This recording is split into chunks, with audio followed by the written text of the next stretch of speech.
Welcome back to Morning Express. We're glad you're watching. This is The Way It Is. We're analyzing for you the big stories in the recent past. And before we went on break, we're talking about the place that Kenya finds itself at, a heightened political landscape. It really is because of yourself and other leaders. I don't think From across the divide. They're the ones who've been summoned. We have Jubilee as well as CORD because of things they're saying and that, you know, heightening those temperatures. Sophia, there's a causal reaction. There's a government, since it came in day one, has tried to erode all democratic institutions and reforms. National Police Service Commission, National Police Service. The amendments that have been made are quite a reversal. You know, use of firearms, appointment of the IG, the role of the role of the executive, totally a diversion from the aspirations of the Kenyan people. They've eroded the institution of the media in terms of putting a caveat in gagging the media with more punitive, kind of measures. They have tried to erode the institutions of the civil society in terms of particularly non-governmental organizations. They now have proposed bills to fundamentally alter the structure of the National Land Commission. Then they engage in standard gauge railway without the necessary transparency. They tell you they have paid for the Anglo leasing. What is the answer? Just now, let me tell you. And they tell you to use the institution of parliament, which they can manipulate. Okay. Rise in insecurity. Sanitize the entire operations at the Westgate, which beat logic. In fact, none other than the KTN Jichopevu was able to expose the rot in terms of the entire operations. And in international media also was critical in terms of how those operations were conducted. Sanitized totally by the National Parliament, which National Assembly, which Jubilee enjoys a majority. So what happens? You realize, though, scientifically, that in terms of public legitimacy, Jubilee has been on a recession. They conduct, arbitrary security operations, everything, you name it. And what they think is they have sufficient power to stop, to do whatever they may please. So the president calls a press conference and says, I've done it, be it on matters of SGR, the standard gauge railway, and the State House calls another press conference on Anglo leasing and say, I've done it. So what happens is, with the political position, you can engage the various democratic institutions, and rallying popular pressure is part of the democratic discourse. You can, if I, as Hassan Omar, refuse to listen to you as the citizens of Mombasa County, then you have the democratic avenues to use means that are provided within the Constitution to allow or to bear to the leadership to admit to certain minimums that are the minimums set out in the Constitution and governance. So I think there is nothing I can say for a fact. What the CORD did use is to utilize its greatest strength, which is the people. And unfortunately, Jubilee wants to manipulate its greatest strength, which are some of the institutions that are led by Aden Duale. I think the goggle that Hassan and his some of his teams are wearing, see evil, hear evil, it is everything has gone bad. When you listen to the litany of things he has said, you'll just move out of Kenya, you'll just go elsewhere. The Jubilee, as you call it, I would say the government, has done so bad. Yet outside, just the other day, there was the Eurobond. People who are keen on their money, people who want a penny for their money, they just oversubscribed. Because what Hassan Omar sees is not what key people are seeing. It is true there have been mistakes, as there are bound to be mistakes as you do many things. But I think when the government said that the opposition are good at speaking at funeral, they must have been very annoyed. So Mheshimiwa Raila Odinga went on sabbatical, they reorganized, and when he came back, they started with speeches, and as if fate also had conspired in their favor. A few things happened, like the massacre in Peketoni, making the country boil. Now the problem is that it boiled because the leaders are wearing goggles which are regional, which are sectoral, which are ethnic, even on matters of national security. It is not bad for Raila Odinga to ask for dialogue, but it would be, what is the agenda?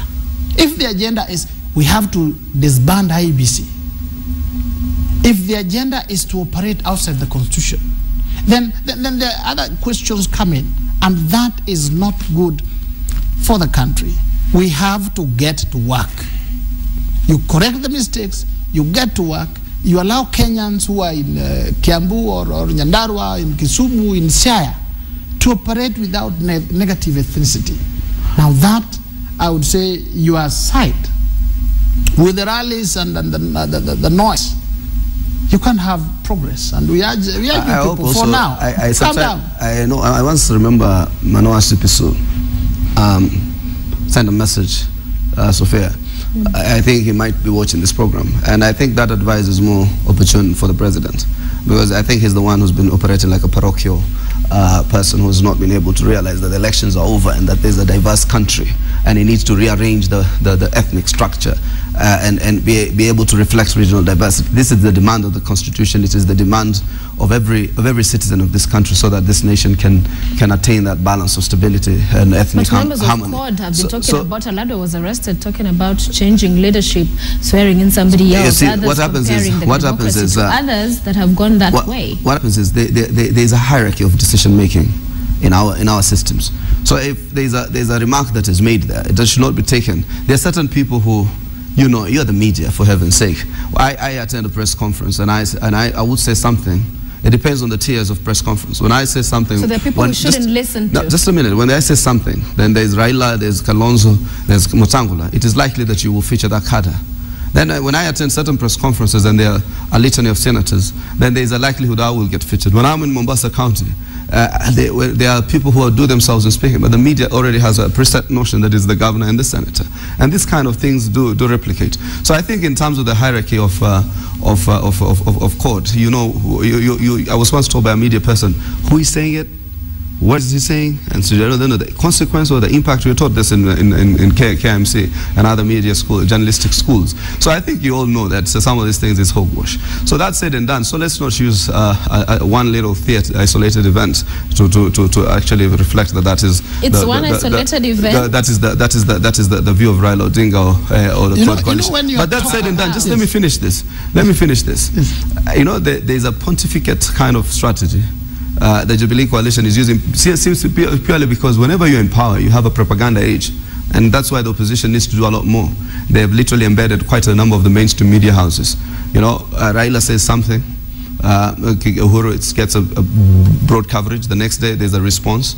For instance, your newspaper does it very well in terms of the response. Another newspaper just decides to see a very myopic issue. So I think it's all a question of what subjective journalism or objective journalism one has. But that said and done, I wanted to say that there is a perception that is being created, yet the evidence suggests otherwise. We have not appointed any cabinet, so you cannot say that we have appointed an ethnic cabinet, or it only reflects 2 or 3 constellation of ethnic groups. We have not done any particular appointments for you to pass judgment on us. So I think it's not empirical, it's not tested, it's not factual, and I think what we argue for is an objective. Let me just critique. Say something. In 2017, in August, the second week, Senator Omar and his team will have a chance to bring their people and take over power. What is this thing of swearing in people and taking power before then?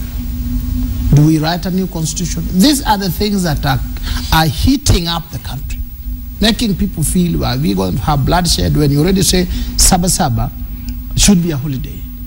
You have to dialogue before then, otherwise you'll see fire. Those are the things that create heat in the country. They are free, they can hold their elections, they can hold their rallies and talk. You can hold and talk. But when you're saying we'll get power, we'll swear people in, we'll do this, these are the things that cause fear. And fear makes it difficult to participate in economic activities. Now this is where you're sabotaging the country, and we are saying, hold on, hold your horses. 2017, August, second week, you are trying to get power. This many people you are seeing, the goggle you are wearing that is seeing many people, use it in August 2017. For now, let the country grow. Let us grow the economy. Let us expand jobs and do all these things. I can tell that's exactly the language of fascists. The fascists, if you look at what fascists have done over years, is they've continued to perpetuate a very fascist ideology of exclusion, racism, of whatever isms are. And I've told people that, you see, we are doing it in the interest of the country. Don't worry, we are trying to build your infrastructure. And I think until we're able to poke holes into this kinds of arguments, and I think that's why there's a discussion in this country. I can tell you empirically, you all know this, you probably have statistics here.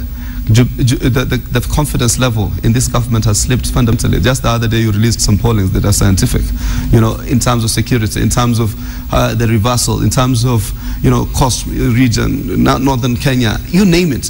And I think this reflects popular mood. And if I were an advisor to the government, I would tell them for free that those who fail to listen to the popular aspirations are bound to perish. And I think what happens is they will want to be re-elected. I think it's high time they put their ears on the ground and listen a little more. The people who voted for them, like particularly, you hear regrets in northern Kenya, for instance. They thought they were going to do good business with them. In fact, most of the businesses have now closed. There's been a capital flight out of Isli. The tonnage that comes through the port of Mombasa has shrunk substantially based on Somali businesses. I think therefore it is important for people to have at heart not the cosmetics of politics, but their reality. And people are judged by the kind of experiences they bring on board, the kind of political discourses they've participated in. And I think Jubilee, by nature or by far, has less the political discourses that anybody can write home about. All right, and I'm interested in bringing this into some logical conclusion, right? Please do. And as we speak, you know, many months have gone and nothing is happening.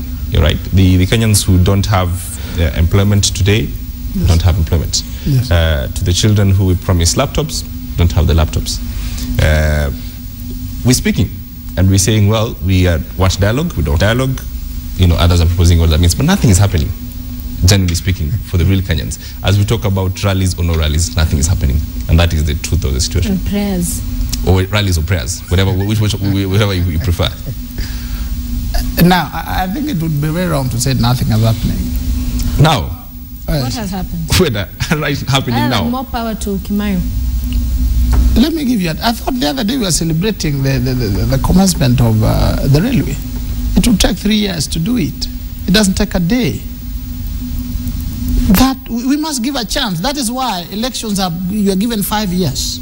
Otherwise it would have been put every 6 months. Whenever Senator Omar and his team feel they are popular, you call elections. But no, they said 5 years, then the day of judgment. Even in school, you sit for 8 years or 4 years, and then you do exams. So what you're saying is, well, fine. Just let me tell you,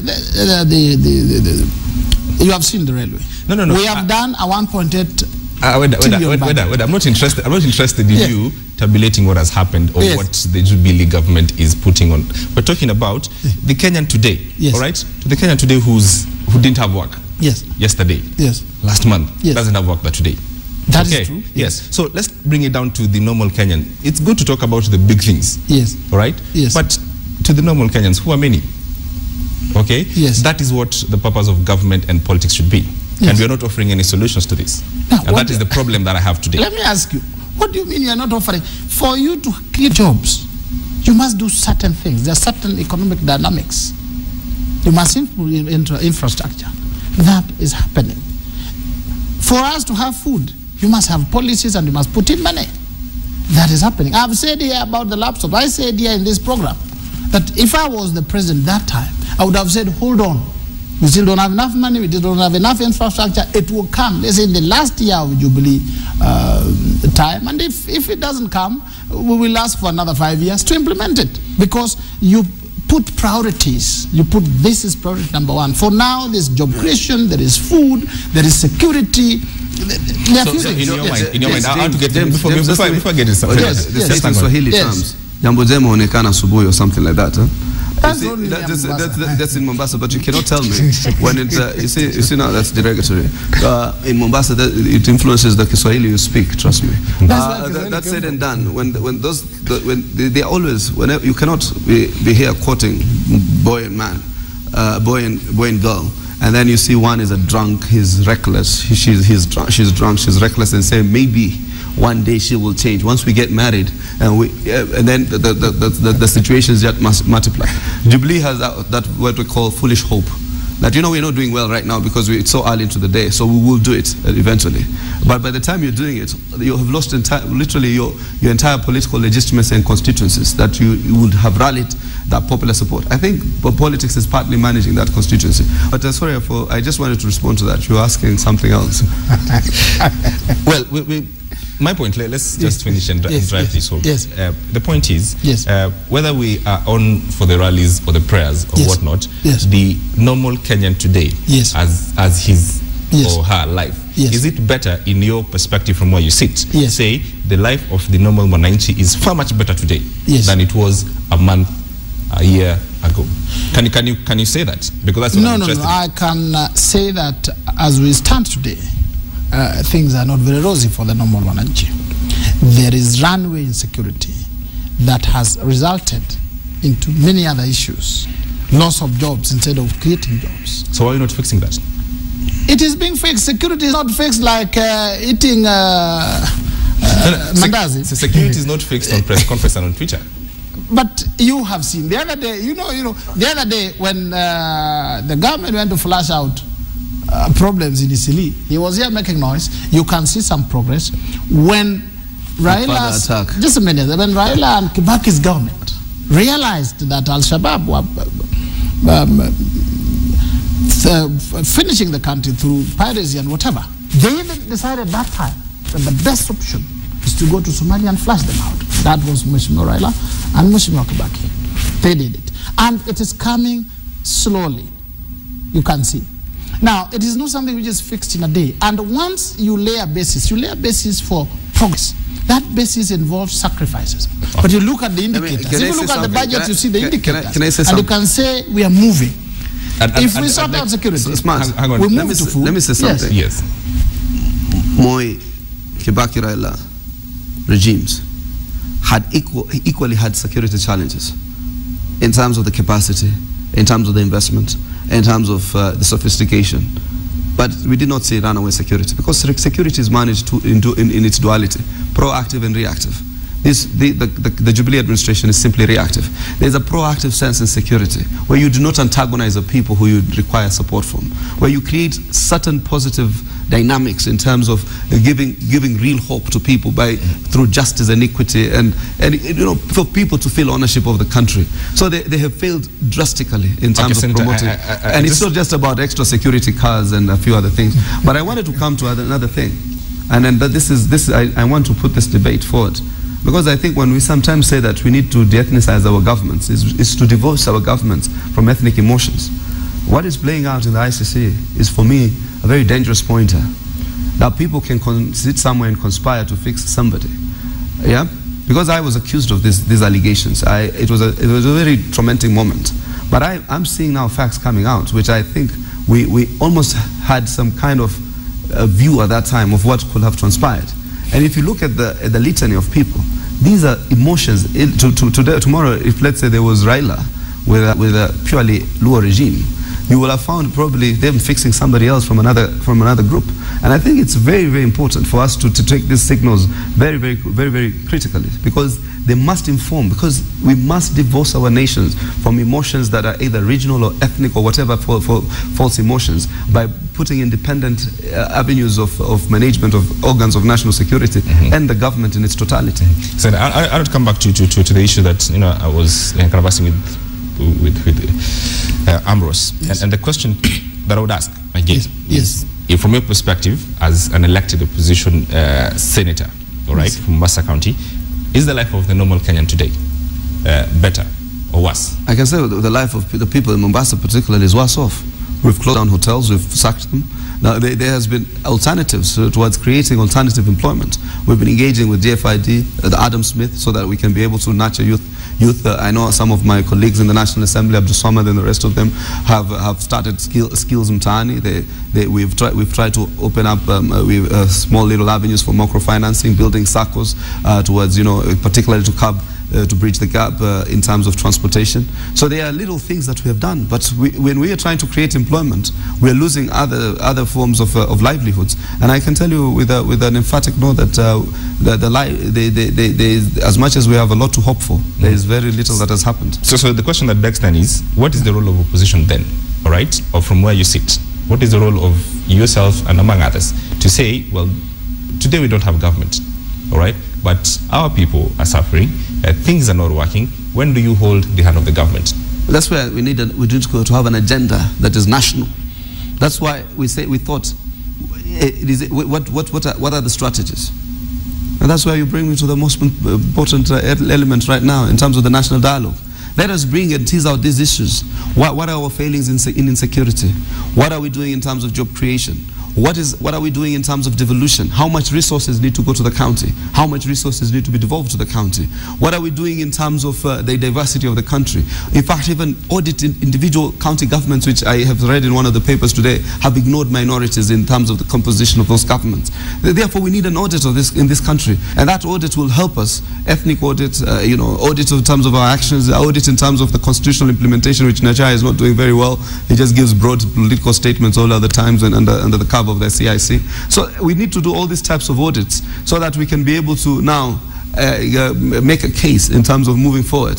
So it's like when you go now to other tiers of government, the Mombasa governor knows what he must do. The national government knows what they must do. The National Assembly knows what they must do. We must know what we must do as a Senate. And therefore, I think that is our offer in terms of we having an alternative idea which we think can help them. As you comment out your final thoughts as well, because our time is up, the headline positions continue. Raila and CORD maintain that 7th of next month, Saba Saba should be a public holiday. People will come out in their numbers. That's the call they are making. But the president now calling for national prayers. Across the divide, you've seen members saying that the rallies should come to a halt, but we know they'll continue. What to do now to get us to a better place from where we are?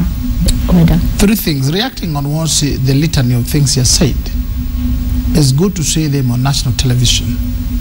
We would have seen the Senator Omar and his people saying the same things and trying to implement the same things in Parliament. Because today, the government makes the budget, takes it to Parliament, and they decide to alter it. They decide put money here, don't put money here.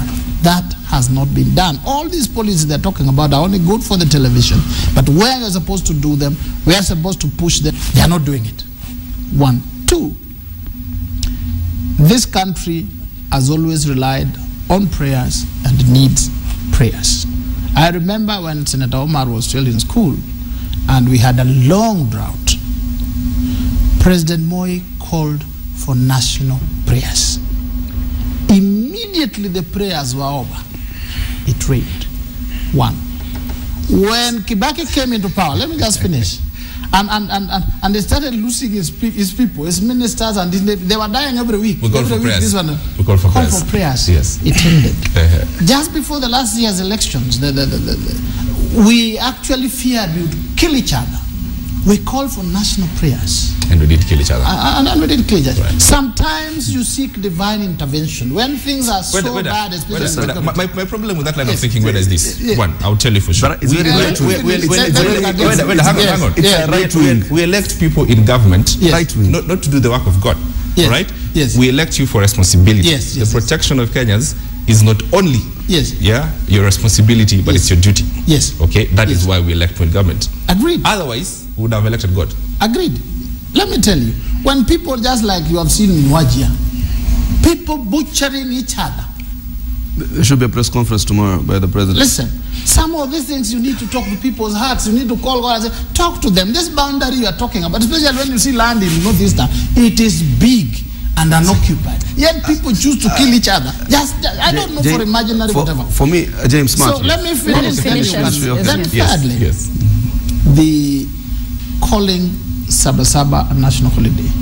These holidays, in terms of economics, are very expensive. They are very costly to the economy. Okay? Yes.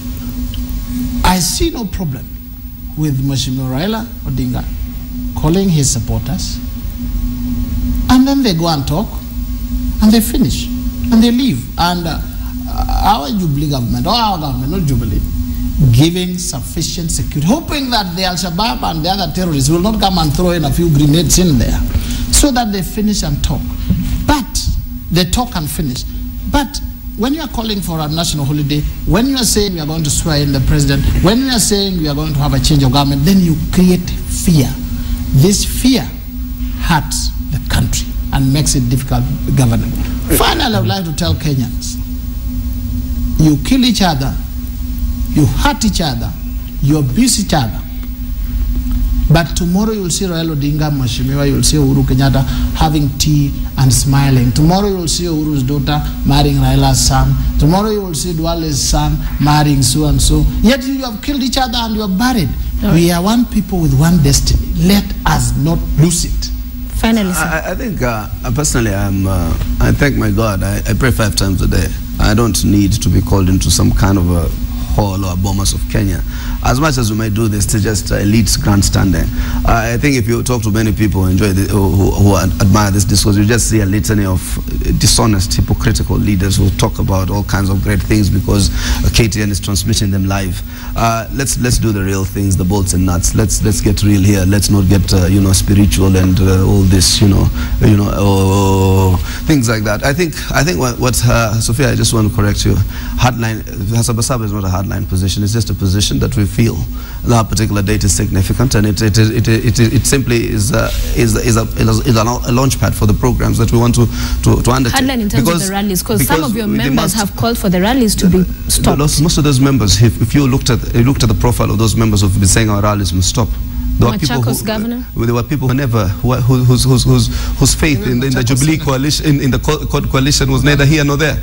You were people who you could tell for a fact, given an opportunity, if it wasn't the Political Parties Act, they will now be in the other coalition. So I think if you look at the profile of those people, you have to take it with a pinch of salt. It was never necessarily the code adherents who crystallized that action. It was an action that was manipulated in State House, or somewhere else, where you are told, oh, cost leaders come and meet, and then so suddenly you go for a photo op. It solves no problem, trust me. That said and done, I think I agree when we went for the break earlier. We need to turn down the rhetoric to a certain extent, because I think this is a country which we all have an interest in, and we must all protect it and preserve it by all means possible. But that does not preclude the fact that when we have an agenda as the political opposition, we must execute it as long as it is within the democratic space and the democratic means that are provided with us. And these avenues are available. We have different strategies to audit government, and these strategies, as long as they are backed by the force of law and the Constitution, are legitimate and have to continue. I think Saba Saba is just a cutoff, so that we don't have a protracted debate of when the national dialogue is. What we simply meant that after Saba Saba, we'll go in dialogue among ourselves and call other stakeholders, and those who will not attend to it, we will just have an agenda, and we'll implement it through the various structures that we know of. Okay, Hassan, Omar, Ambrose, Weda, thank you both for joining us this morning on The Way It Is, and thank you for your comments as well on Twitter and Facebook, and as well as your message. We have a page, in case you haven't liked it yet, Morning Express KTN. It's a page on Facebook. While you are away, we opened a page on Facebook. Like it and leave your comments there as well. We take a short break. When we return, we'll have an update from Bonchari before we end the show, and of course we'll talk about dyslexia in our lifestyle, your health segment. Don't go away.